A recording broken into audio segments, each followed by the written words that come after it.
Olá, eu sou o professor André Santos, um dos professores do Centro Teológico Palavra de Vida. Seja bem-vindo a mais uma mini aula da série Reforma Protestante. Esta é a nossa quarta e última aula. Eu quero falar com você sobre um legado muito importante, mas quero dizer também, fique conosco até o final, que no final eu tenho um recado muito importante para você. E não se esqueça, este é um vídeo patrocinado pelo Centro Teológico Palavra de Vida. Bem, o contexto histórico aqui, ele é simples, não é tão difícil de se entender, mas o princípio e o legado deixado pela Reforma Protestante é importantíssimo. É devolver o direito de você ler as Escrituras por sua própria iniciativa. Durante muito tempo, a leitura do texto bíblico foi dificílima. Então você tem uma tradição oral, você tem uma tradição dentro que fazia parte de uma cultura que é transmitida oralmente. Então a pregação ela é transmitida. Nas sinagogas você tem o representante, o rabino, que abre o texto, mas você tem o leitor oficial daquele texto. Isso também vai existir dentro da igreja. Você tem lá o presbítero, o bispo, que vai abrir ali o texto, alguém vai ler esse texto. Então, após a leitura desse texto, o rabino, o presbítero, o bispo local, ele vai explicar aquilo, no caso dos rabinos em suas sinagogas, ali no período de Cristo, no caso da igreja, dentro de um contexto ou localidades, ou igrejas em casas, ou igrejas nos templos, a explicação vem por intermédio de um presbítero, um diácono, após um oficial da leitura fazer aquela leitura. Depois você vai ter as cópias do Novo Testamento sendo feita e elas vão ser distribuídas dentro de suas localidades com os seus idiomas próprios. Depois você terá ali uma tradução chamada Vulgata, que vai ser a tradução oficial e a língua oficial da igreja durante muitos séculos. E você vai ter essa tradução, a Vulgata, como o texto que deve ser lido. Mas lido por quem? Só pelo clérigo, só por aquelas autoridades. Então você não tem acesso à leitura do texto. Então o grande legado da Reforma foi traduzir o texto bíblico em uma língua simples, ou uma linguagem simples, para que todas as pessoas pudessem ler o texto no seu próprio idioma e investigar o texto, investigar a informação dentro daquele texto, ser impactado pela leitura deste texto. Então, o grande legado da Reforma foi conceder acesso à leitura do texto bíblico, coisa que durante milênios, dentro do contexto da igreja, estamos falando aí de mais de 1.500 anos de história. Então você vai perceber que por mais de 1.500 anos, somente o clérigo, somente os oficiais da igreja não tinham acesso ao texto bíblico, somente eles poderiam ler este texto, somente eles poderiam interpretar esse texto. As pessoas comuns, elas não tinham acesso à leitura. Por quê? Você não tem a imprensa ainda como uma invenção assim que vai ser uma das ferramentas que vai fazer com que o avanço da reforma seja assim rápido. A imprensa de Gutenberg. Você não tem ainda. Então, antes disso, uma grande distribuição de texto. Texto era uma coisa cara. Produzir um livro era uma coisa cansativa e cara. Então, quando você lê assim as epístolas de Paulo, as epístolas de Pedro, você tem que entender que aquilo foi muito custoso, aquilo foi muito difícil, aquilo foi muito caro para ser produzido. E aquilo vai ser produzido em massa, mas assim, cada região recebe uma cópia daquilo. Ela não tem acesso à leitura como você tem hoje. Eu tenho hoje o privilégio de ter uma Bíblia, um texto bíblico na sua mão, para você mesmo fazer a leitura. Durante anos, durante milênios, durante séculos, as pessoas não podiam ler o texto bíblico. As pessoas não tinham acesso à leitura bíblica. Elas precisavam ouvir alguém falar o texto bíblico, alguém explicar. Então, de alguma forma, isso foi usado pela igreja também durante muito tempo para manipular a informação. Ela não dava a informação. Então, tudo aquilo que um padre, tudo aquilo que um bispo, tudo aquilo que um papa dizia, aquilo era a lei. Então, os súditos, eles vão escutar aquilo, alguém vai abrir o texto, quando se abre o texto, ler alguma coisa lá e pronto. E fica por isso mesmo. Você não tem o direito, você não vai saber contexto, você não vai saber se aquilo de fato está no texto. Você não tem esse direito. Só quem tem esse direito são os papas, são os bispos, são os grandes representantes oficiais da igreja. Isso não é um acesso a qualquer um, isso não é um acesso a qualquer pessoa. Por isso que quando os mosteiros vão surgindo dentro da história da igreja, isso fica essa responsabilidade é dada a esses homens, e ali a abundância de cópias existirá, mas ela será ainda centralizada, ela será ainda interna. Então você terá textos sendo redigidos, traduzidos, pintados.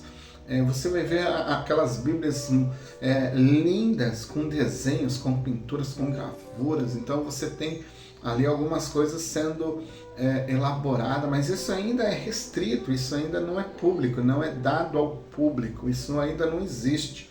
Então você fica vendido a tudo aquilo que a igreja, naquele período, como uma instituição e representante religiosa do mundo inteiro, ou no mundo inteiro daquele mundo, né, o mundo antigo, ela representa e ela é porta-voz de Deus e tudo que ela diz é verdade. Você ficou vendido naquele período.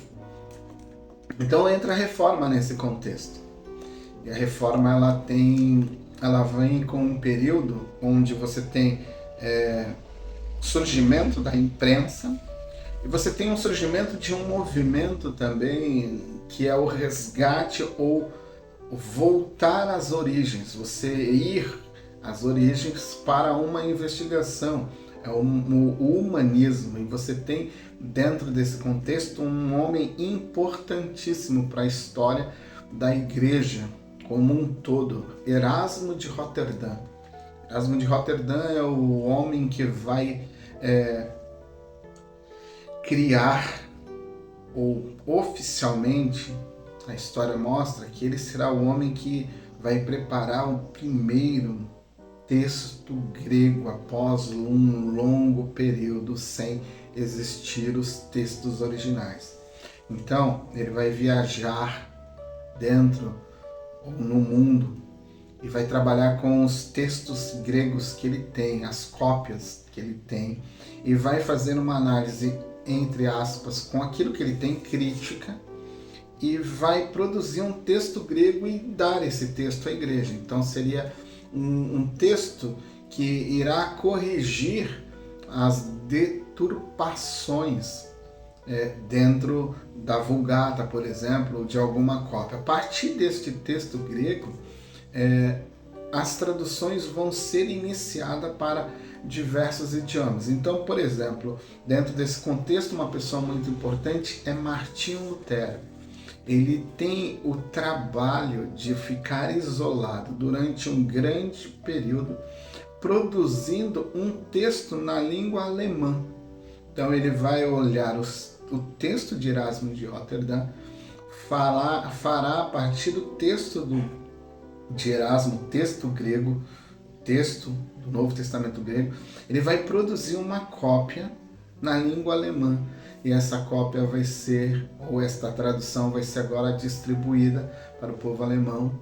E ali você tem as primeiras cópias, não só ele, mas aí você tem cópias em textos no idioma inglês. E aí começa a revolução, porque agora o que Martinho Lutero vai fazer é priorizar e dar ao povo um entendimento claro e simples da Escritura, mas também à medida que a reforma vai avançando e existe a possibilidade de cópias sendo produzida em grandes quantidades, as pessoas começam a ter acesso ao texto bíblico e elas começam a investigar o que diz realmente o texto. Então o texto agora ele começa a tomar forma, ele começa a ganhar corpo, e agora somente as Escrituras começa a ser uma verdade fundamental. Então um dos legados importantes que a reforma protestante nos deixou é o direito de lermos o texto bíblico no nosso próprio idioma. A partir disto, as missões, a partir disso, as sociedades bíblicas foram formadas, as traduções foram realizadas, o povo ou os povos começaram a ter acesso à leitura bíblica. Então hoje, é assim, quando você olha para trás, você vê o trabalho que foi, o empenho de homens para que o povo pudesse ler as Escrituras no seu próprio idioma, vidas que foram sacrificadas por causa disso, homens que morreram por defender isso, porque houve um tempo de uma grande inquisição, uma grande perseguição aos reformadores. Então esses homens sofreram, esses homens morreram, foram presos, foram mortos. Por exemplo, há na França relatos de mais de 70 mil protestantes mortos. Se você quiser estudar, você pode também buscar aí um ato histórico, a noite de São Bartolomeu, uma coisa terrível, um massacre que houve ali aos protestantes. Então, isso tudo foi banhado, essa liberdade que você tem hoje de ler o texto bíblico, ela foi forjada por sangue, ela foi banhada por sangue, ali com o nosso santo e trino Deus conduzindo tudo para que hoje eu e você tivéssemos acesso ao texto bíblico. Então, um legado que eu não posso jogar fora e é de grande importância é este: a leitura do texto bíblico. Eu posso ler o texto bíblico, eu tenho a liberdade de ler o texto bíblico, eu tenho a liberdade de investigar o texto bíblico, eu tenho a liberdade de aprender as regras gramaticais, as regras de hermenêutica,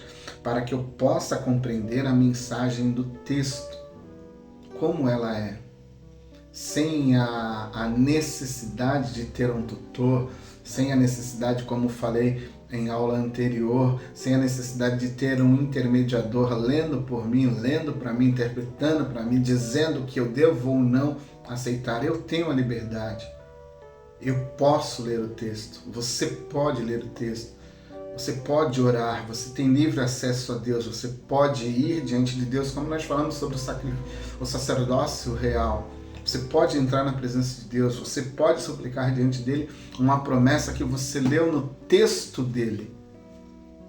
Então, é algo incompreensível alguém não ler o texto bíblico, porque esse é um grande legado.